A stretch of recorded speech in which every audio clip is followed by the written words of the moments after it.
बुझायल जे बकरी के बच्चा कान फटफटा रहल छै खटिया पर देखे छियै आते संख्या छै हमरा दीदी बहिन के दुनू हाथ उठा के सब ने सीधा के एक बेर कहते छै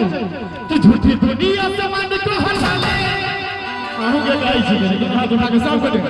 जते छी काका चाचा सब के दुनू हाथ उठा के एक बेर कि झूठी दुनिया से मन को हटाले और ध्यान बाबा के चरण में लगा ले देखिए छियै चारे आदमी केना करै छथिन हे बेईमान आदमी सब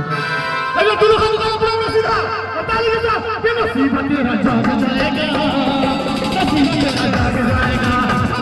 नसीब तेरा जाग जाएगा नसीब तेरा जाग जाएगा दुनिया समानी तो हो गए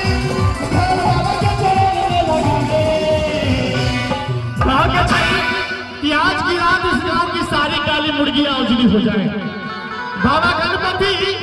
आज की रात इस गांव की सारी काली मुर्गियां उजली हो जाए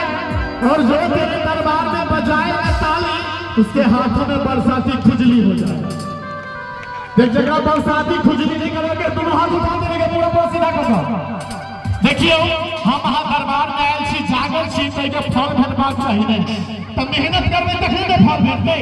तो तुम हाथ उठा के सब सीधा करके ताली के साथ कि झूठी दुनिया जमाने को हंसाले बाबा के चरण में लगा नसीब तेरा